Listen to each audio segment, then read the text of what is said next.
Part रेप्लिकेशंस के बारे में, थर्ड पार्ट बच्चों। तो देखिए जब अपन प्रपोज करेंगे डबल हेलिकल स्ट्रक्चर को डीएनए वाटसन के किन्हीं में प्रपोज किया था रेप्लिकेशन ऑफ डीएनए को बच्चों, अपन यहाँ पे देखेंगे इसके हमारे नोटिस है कि बच्चों ये जेनेटिक मटेरियल वाटसन के ने 1953 में दिया था बच्चों। और ये केमिकल सजेस्ट करता है कि जो दो स्ट्रैंड्स होंगे सेपरेट होगा, टेम्पलेट होगा, सेंस ऑफ कॉम्प्लीमेंट्री स्ट्रैंड होगा, जब कॉम्प्लीमेंटेशन होगा रेप्लिकेशन का तो ईच डीएनए मॉलिक्यूल में पेरेंटल और वन यूनिसिस्टेंट डीएनए होगा। और ये जो स्कीम होता है जो semi conservative mode of replication होता है बच्चों। एक्सपेरिमेंटल प्रूफ की बात करें तो यहाँ पे प्रूफ है कि डीएनए रेप्लिकेट करेगा सेमी कंजर्वेटिवली। ये सोन फर्स्ट ई कोलाई में देखा गया था जिसमें हाइड्रोजन जैसे कि प्लांट्स और ह्यूमन सेल्स में मैथ्यूस मेसेस्टाल ने परफॉर्म किया था एक्सपेरिमेंट को बच्चों। इन्होंने ई कोलाई को मेंटेन किया था NH15Cl नाइट्रोजन हैवी आइसोटोप होगा, nitrogen source of any generation होगा, नेचुरल इनकॉर्पोरेटेड होगा न्यूक्लियस सिंथेटिक डीएनए में बच्चों। ठीक है, डीएनए मॉलिक्यूल डिस्टिंग्विश होगा नॉर्मल डीएनए में बस इंटरफेरेंस जैसे क्लोराइड डेंसिटी ग्रेडियंट। और यहाँ पे याद रखिएगा बच्चों कि नाइट्रोजन 15 रेडियोएक्टिव आइसोटोप्स नहीं है, ये सेपरेटेड होंगे नाइट्रोजन 14 से बेस्ड ऑन डेंसिटी। उन्होंने ट्रांसफर किया सेल्स को मीडियम में जिसमें नॉर्मल होगा सैंपल के वायरस डेफिनेट टाइम इंटरवल और सेल को मल्टीप्लाई किया, एक्सट्रेट किया, DNA remain double standard helix हैं, वायरस सैंपल्स सेपरेटेड हुए इंडिपेंडेंट ऑफ सीसीएल ग्रेडियंट्स और मेजर किया था डेंसिटीज ऑफ डीएनए को। अब यहाँ पे रिकॉल करिए कि क्या सेंट्रिकल फोर्स होंगे और थिंक करिए कि मॉलिक्यूल इसका with higher mass density sediment fast होगा बच्चों। तो यहाँ पे देखिए 59 डीएनए बच्चों, 59 जनरेशन 1 है, जनरेशन 2 है बच्चों, ग्रेविटेशनल फोर्स है, हैवी है बच्चों, हाइब्रिड है, लाइट बनाम मेसल्सन स्टाइल एक्सपेरिमेंट है बच्चों। यहाँ पे जो डीएनए एक्सट्रैक्टेड होंगे कल्चर से जनरेशन आफ्टर ट्रांसफर वो आफ्टर 20 मिनट्स मतलब ई कोलाई 20 मिनट्स में डिवाइड करेगा, हाइब्रिड और इंटरमीडिएट डेंसिटी होगा, डीएनए एक्सट्रैक्ट होगा कल्चर आफ्टर अनदर जनरेशन जो कि 40 मिनट्स होगा बच्चों, वो भी कंपोज्ड होगा equal amount of hybrid DNA और लाइट डीएनए से। यदि ई कोलाई को 18 मिनट्स तक ग्रो कराएंगे बच्चों तो यहाँ पे proportion of light and hybrid density of DNA molecule क्या होगा। ठीक है बच्चों, तो यहाँ पे देखिए न्यू सिमिलर एक्सपेरिमेंट्स हुआ था बच्चों जो कि रेडियोथिमिडीन था बच्चों, उसमें क्रोमोसोम्स में जो कि वेक्सिया फाफाफाविंस में होता है टेलर के द्वारा 1958 में। और एक्सपेरिमेंट प्रूव करता है कि जो डीएनए होता है क्रोमोसोम्स में वो रेप्लिकेट सेमी कंजर्वेटिवली करेगा बच्चों। तो वेक्सिया फाफा पे किसने वर्क किया था? टेलर ने किया था बच्चों। अब बात करेंगे मैसनरी एंड एंजाइम्स के बारे में। तो लिविंग सेल्स में से ई कोलाई में जो प्रोसेस ऑफ रेप्लिकेशन होगा उसमें कैटलाइज एंजाइम को जो मेन एंजाइम होगा डीएनए डिपेंडेंट डीएनए पॉलीमरेज होगा, यूज करेगा डीएनए टेम्पलेट को और कैटलाइज करेगा पॉलीमरेशन ऑफ डीऑक्सीन्यूक्लियोटाइड्स को। एंजाइम हाईली एफिशिएंट होगा और इसमें कैटलाइज पॉलीमरेशन होगा, लार्ज नंबर ऑफ न्यूक्लियोटाइड्स होगा, very short time interval. E coli में जो 4.6 × 10⁶ बेस पेयर है जिसमें डिप्लॉयड कंटेंट होगा 6.6 × 10⁹ जैसे रेप्लिकेशंस कंप्लीट करेगा विद इन 18 मिनट्स। मतलब जो एवरेज रेट ऑफ पॉलीमरेशन होगा जो 2000 बेस पेयर पर सेकंड होगा। और ये पॉलीमरेशंस केवल फास्ट नहीं बल्कि ये कैटलाइज करेगा रिएक्शन को हाई डिग्री ऑफ एक्यूरेसीज को। कोई भी मिस्टेक ड्यूरिंग रेप्लिकेशंस होगा बच्चों तो म्यूटेशंस होगा। और फर्दरमोर एनर्जेटिकली रेप्लिकेशन बहुत ही एक्सपेंसिव प्रोसेस होता है। जो डीऑक्सीराइबोन्यूक्लियोटाइड होता है उसका ड्यूल पर्पस होता है बच्चों, एडिशन टू एक्टिंग सबस्ट्रेट, ये प्रोवाइड करेंगे energy for polymerizations, reaction to terminal phosphate deoxynucleoside triphosphate, high energy phosphates होगा in case of ATP. In addition to DNA dependent DNA polymerization, many additional enzymes required होगा जो complete करेगा process of replication को with high degree of accuracy.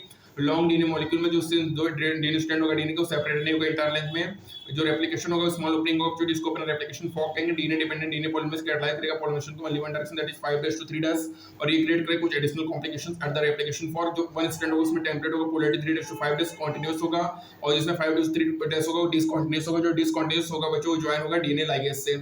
DNA polymerase बच्चों initiate नहीं होता खुद से, वहाँ जो रेप्लिकेशन रैंडमली किसी भी जगह नहीं होता बच्चों। यहाँ पे डिफरेंट रीजन होता है इकोलाई में जिसको अपन ओरिजिनेट्स होता है, ऐसे रीजन को ओरिजिन ऑफ रेप्लिकेशंस कहते हैं बच्चों। यहाँ पे रिक्वायरमेंट होता है ओरिजिन ऑफ रेप्लिकेशंस का पीस ऑफ डीएनए में। ये प्रोपेगेट होगा ड्यूरिंग रिकॉम्बिनेंट डीएनए प्रोसेसेस में जिसमें एक वेक्टर की रिक्वायरमेंट होती है और ये वेक्टर प्रोवाइड करेगा ओरिजिन ऑफ रेप्लिकेशंस को। बच्चों यहाँ पे डिटेल की बात करेंगे तो यूकैरियोट्स में जो रेप्लिकेशंस होता है वो एस फेज में होता है बच्चों। रेप्लिकेशन ऑफ डीएनए और सेल डिवीजन होता है वो हाईली कोऑर्डिनेटेड होता है बच्चों।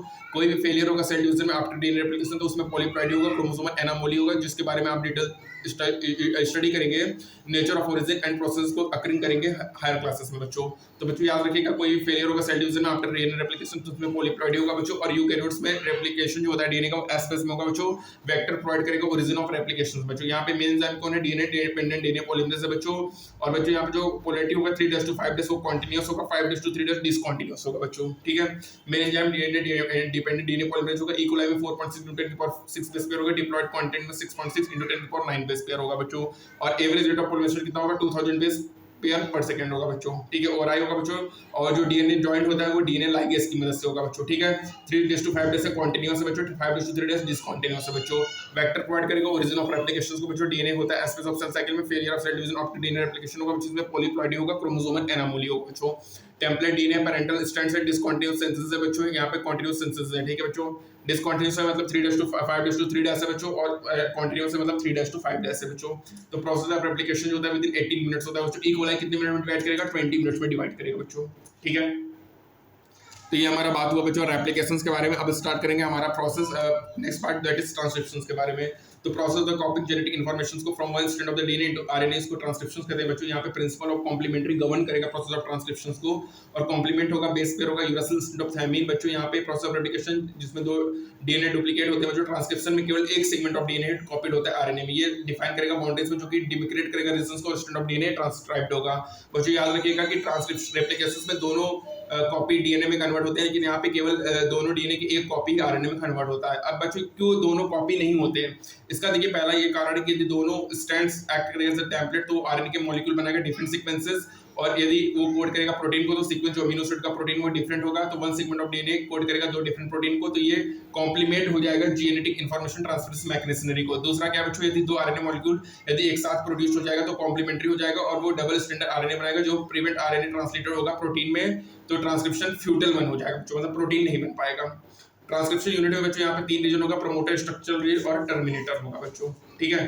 अब बात करेंगे तो कन्वेंशन होगा बच्चों, यहाँ पे डीएनए डिपेंडेंट आरएनए पॉलीमरेज होता है जो कि कैटलाइज करेगा पॉलीमरेशन को वन डायरेक्शन, दैट इज 5:3' होगा बच्चों। पोलैरिटी 3:5' भी होता है जिसको अपन टेम्पलेट स्ट्रैंड कहेंगे, और पोलैरिटी 5' को बच्चों सेम एज आरएनए होगा एक्सेप्ट थायमासिन बेस पेस्ड होगा ड्यूरिंग ट्रांसक्रिप्शन। जो किसी के लिए में कोड करेगा उसको कोडिंग स्ट्रैंड कहेंगे। सभी रेफरेंस यूनिट जो होता है बच्चों वो मेड होगा कोडिंग स्ट्रैंड से, और इस पॉइंट को समझने के लिए अपन देखेंगे बच्चों, जैसे ये टेम्पलेट स्ट्रैंड तो इसका कोडिंग स्ट्रैंड ये बनेगा।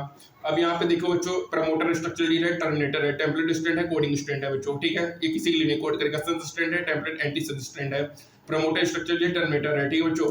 अब यहाँ पे प्रमोटर टर्मिनेटर फ्लाइंग करेगा structure gene in transcription unit, जो प्रमोटर होता है जो 5' एंड में होगा अपस्ट्रीम में स्ट्रक्चर जीन के, ठीक है। और ये डीएनए सीक्वेंस जो कि प्रोवाइड करेगा binding set of RNA polymerase होगा, प्रेजेंस ऑफ प्रमोटर होगा इन ट्रांसक्रिप्शन यूनिट जो कि डिफाइन करेगा टेम्पलेट एंड कोडिंग स्ट्रैंड को। जब इसके पोजीशन को स्विच करेंगे टर्मिनेटर के साथ, तो डेफिनेशन होगा कोडिंग और टेम्पलेट का वो रिवर्स हो जाएगा। जो टर्मिनेटर होगा लोकेटेड होगा towards the end of downstream, और यूजुअली डिफाइन करेगा एंड ऑफ प्रोसेस ऑफ ट्रांसक्रिप्शंस को। यहाँ पे एडिशनल रेगुलेटरी सीक्वेंस होगा जो कि प्रेजेंट होगा फर्दर अपस्ट्रीम और डाउनस्ट्रीम में टू द प्रमोटर। कुछ प्रॉपर्टीज होते हैं सीक्वेंस में जो कि डिस्कस होगा जब डील करेंगे रेगुलेशन ऑफ जीन एक्सप्रेशंस के बारे में, ठीक है। तो ट्रांसक्रिप्शन यूनिट की बात करें तो जीन क्या होता है, फंक्शनल यूनिट ऑफ इनहेरिटेंस होगा बच्चों। यहाँ पे जीन्स लोकेटेड होता है डीएनए में, और ये डिफिकल्ट होता है डिफाइन करना genes in terms of DNA sequence. जो डीएनए सीक्वेंस होता है बच्चों आरएनए मॉलिक्यूल में डिफाइन होगा जीन्स को। सिस्टोन क्या होगा, सेगमेंट ऑफ डीएनए जो कि कोड करेगा प्रोटीन के लिए। जो स्ट्रक्चर जीन होता है ट्रांसक्रिप्शन यूनिट में मोनोसिस्टोनिक होगा, यूकैरियोट्स में पॉलीसिस्टोनिक होगा, बैक्टीरिया प्रोकैरियोट्स में। यूकैरियोट्स में जो पॉलीसिस्टोनिक स्ट्रक्चर जीन होगा इंटरप्टेड होगा, कोडिंग सीक्वेंस होगा, जो जीन्स होगा स्प्लिट होगा बच्चों, कोडिंग सीक्वेंस एक्सप्रेस होगा एक्सॉन्स में। एक्सॉन्स बच्चों अपीयर होता है मैच्योर आरएनए में, जो एक्सॉन्स होगा इंटरप्टेड होगा इंट्रॉन्स से। इंट्रॉन्स जो होता है वो मैच्योर या प्रोसेस आरएनए में नहीं अपीयर होता है। जो स्प्लिट अरेंजमेंट होता है कॉम्प्लीमेंट करेगा डिफिनिशन ऑफ जीन टर्म्स को डीएनए सेगमेंट में। जो यूनिट्स ऑफ कैरेक्टर को अफेक्टेड को प्रमोटर रेगुलेटरी सीक्वेंस में of structure gene, sometimes regulatory sequence loosely defined होगा रेगुलेटरी जीन्स में, और ये जो सीक्वेंस होता है ये कोड नहीं करेगा किसी भी आरएनए या प्रोटीन के लिए। Types of RNA and process of transcriptions की बात करें बच्चों तो bacterium 3 major types of RNA है, एमआरएनए, टीआरएनए और आरआरएनए। तीनों आरएनए बच्चों नीड करेंगे सिंथेसाइज करेंगे प्रोटीन सेल्स में। एमआरएनए प्रोवाइड करेगा टेम्पलेट्स को, टीआरएनए ब्रिंग लाएगा अमीनो एसिड को, रीड करेगा जेनेटिक कोड को, आरआरएनए प्ले करेगा स्ट्रक्चर और कैटालिटिक रोल ड्यूरिंग ट्रांसलेशंस। और यहाँ पे single DNA dependent RNA polymerase जो कि कैटलाइज करेगा ट्रांसलेशन ऑफ सभी types of RNA in bacteria. RNA polymerase bind करेगा प्रमोटर से इनिशिएट करेगा ट्रांसक्रिप्शन को इनिशिएशन, और ये न्यूक्लियोसाइड ट्राइफॉस्फेट होगा जो कि पॉलीमराइज करेगा टेम्पलेट डिपेंडेंट फैशन फॉलो करेगा रूल ऑफ कॉम्प्लीमेंट्री को। ये फैसिलिटेट करेगा ओपनिंग ऑफ द हेलिक्स को और कॉन्टिन्यूअस इलॉन्गेशंस करेगा। केवल short stage of RNA remain bound होगा एंजाइम से। जब पॉलीमरेज यूज करेगा टर्मिनेटर रीजंस में तो नेसेंट आरएनए फॉल्स होगा, आरएनए पॉलीमरेज होगा, टर्मिनेशन ऑफ ट्रांसक्रिप्शंस होगा। अब बच्चों यहाँ पे याद रखिएगा कि जो आरएनए पॉलीमरेज है वो कैटलाइज करेगा सभी स्टेप्स को, चाहे इनिशिएशन हो, इलॉन्गेशन हो, टर्मिनेशन हो। बच्चों आरएनए पॉलीमरेज केवल कैपेबल है कैटलाइज करने के लिए प्रोसेस ऑफ इलॉन्गेशन को। ये ट्रांजिशन होगा इनिशियल फैक्टर टर्मिनेशन फैक्टर रो और सिग्मा से, जो कि टर्मिनेट करेगा। सिग्मा फैक्टर क्या करेगा, इनिशिएट करेगा, और रो टर्मिनेट करेगा। जो एसोसिएशन होगा इस फैक्टर का स्पेसिफाइड करेगा आरएनए पॉलीमरेज को इनिशिएट करेगा और टर्मिनेट करेगा। बैक्टीरिया में बच्चों एमआरएनए में रिक्वायर नहीं होगा कोई भी प्रोसेसिंग टू बिकम एक्टिव। यहाँ पे ट्रांसक्रिप्शन ट्रांसलेशन सेम कंपार्टमेंट में होगा बच्चों। यहाँ पे कोई भी सेपरेशन नहीं होगा साइटोप्लाज्म और साइटोसोल और न्यूक्लियस का। बैक्टीरिया में मिनी टाइम जो ट्रांसलेशन बिगिन होगा must before the RNA fully transcribed. जो ट्रांसक्रिप्शन और ट्रांसलेशन होता है बच्चों वो बैक्टीरिया में एक साथ होता है।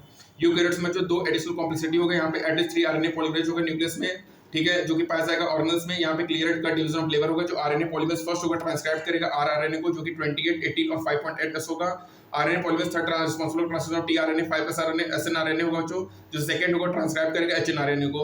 सेकंड कॉम्प्लेक्सिटी क्या होगा, जो प्राइमरी ट्रांसक्रिप्ट होगा बोथ एक्सॉन इंट्रॉन्स होगा, जो कि नॉन फंक्शनल होगा, और ये सब्जेक्ट होगा स्प्लाइसिंग के थ्रू, जहां से इंट्रॉन्स को रिमूव करेंगे एक्सॉन ज्वाइन होगा डिफरेंट ऑर्डर में। एचएनआरएनए में क्या होगा, एडिशनल प्रोसेस होगा कैपिंग और टेलिंग। कैपिंग में जो अनएक्सोन न्यूक्लियोटाइड मेथाइलगुआनिसिन एडेड होगा 5' एंड ऑफ एचएनआरएनए में। टेलिंग में क्या होगा 200 से 300 एडेड होंगे 3' and in template independent manner में। ये फुल्ली प्रोसेस्ड एचएनआरएनए है जिसको एमआरएनए कहेंगे, ट्रांसपोर्टेड आउट होगा न्यूक्लियस फॉर ट्रांसलेशंस। जो सिग्निफिकेंस होगा ऐसे कॉम्प्लेक्सिटी की बिगिनिंग होगा टू द अंडरस्टूड, जो स्प्लिट जीन अरेंजमेंट होता है वो प्रोबेबली होगा एंसेंट फीचर ऑफ जीनोम, जो प्रेजेंस ऑफ इंट्रॉन्स होगा वो रेमिनिसेंट होगा antibody, and process splicing represent करेगा डोमिनेंस ऑफ आरएनए वर्ल्ड को। रिसेंट टाइम में जो अंडरस्टैंडिंग है आरएनए और आरएनए डिपेंडेंट प्रोसेस का लिविंग सिस्टम में अज्यूम्ड है मोर इंपॉर्टेंस। ठीक है, तो बच्चों ये हमारा था ट्रांसक्रिप्शंस के बारे में। अब एक बार आप समझ लीजिए इंपॉर्टेंट क्या है कि फर्स्ट वाले में क्या है बच्चों 28 18 5 है, थर्ड वाला है टीआरएनए एसएनआरएनए और एसएनआरएनए, और सेकंड वाले में बच्चों एचएनआरएनए बच्चों। ठीक है, स्प्लाइसिंग में क्या होगा कि यहाँ पे अपन रिमूव्स करेंगे। ठीक है बच्चों, टेलिंग क्या होगा 5 कैपिंग में 5 डेज एंड में ऐड होगा, टेलिंग में 3 डेज एंड में होगा। ये इंपॉर्टेंट बच्चों।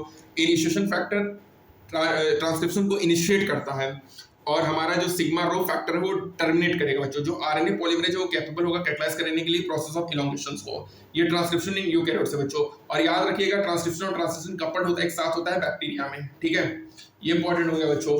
उसके बाद बच्चों यहाँ पे ये इंपॉर्टेंट है कि यहाँ पे 3 है एमआरएनए, टीआरएनए और आरआरएनए। तीनों आरएनए प्रोटीन सिंथेसाइज करेगा बच्चों। एमआरएनए प्रोवाइड करेगा टेम्पलेट, टीआरएनए ब्रिंग करेगा अमीनो एसिड को और रीड करेगा जेनेटिक कोड को, आरआरएनए प्ले करेगा स्ट्रक्चर और कैटालिटिक रोल को ड्यूरिंग ट्रांसलेशन होगा बच्चों। ठीक है, एक्सॉन्स क्या होगा अपीयर होगा मैच्योर आरएनए में, इंट्रॉन अपीयर नहीं होगा मैच्योर आरएनए में। मोनोसिस्टोनिक यूकैरियोट्स में होता है, पॉलीसिस्टोनिक बैक्टीरिया प्रोकैरियोट्स में होगा। सिस्टोन क्या होगा बच्चों सेगमेंट ऑफ डीएनए को कोड करेगा प्रोटीन के लिए। जीन क्या है लोकेटेड इन द डीएनए को, gene unit of function unit of inheritance है बच्चों। ठीक है, binding site of RNA polymerase है बच्चों। प्रमोटर होता है, टर्मिनेटर होता है, स्ट्रक्चरल जीन होता है बच्चों। टर्मिनेटर कहां लोकेट होगा 3 डेज एंड पे, और प्रमोटर 5 डेज एंड पे होगा। जो किसी के लिए कोड नहीं करता वो कोडिंग स्टैंड होता है बच्चों। DNA dependent RNA polymerase main enzymes होता है ट्रांसक्रिप्शन में। ट्रांसलेशन में क्या था, सॉरी रेप्लिकेशन में क्या था, डीएनए डिपेंडेंट डीएनए पॉलीमरेज था। कोडिंग स्टैंड है, किसी के लिए कोड नहीं करेगा बच्चों। टेम्पलेट की पोलैरिटी है 5 डेज टू 3 डेज है बच्चों। ठीक है, ये हो गया। उसके बाद आपको बता दें इसमें 3 है प्रमोटर, स्टिमुलेटर, टर्मिनेटर बच्चों। और याद रखिएगा ट्रांसक्रिप्शन में केवल एक segment of DNA he copied होता है आरएनए बच्चों, और ऐसा प्रोसेस इसमें डीएनए से आरएनए का कन्वर्जन हो रहा है, दैट इज ट्रांसक्रिप्शन है बच्चों। ठीक है, तो यहाँ पे हमारा ये पॉइंट भी समाप्त होता है बच्चों। मिलते हैं नेक्स्ट टर्म में, स्टार्ट करेंगे जेनेटिक कोड्स के बारे में। तब तक के लिए stay tuned, thank you so much.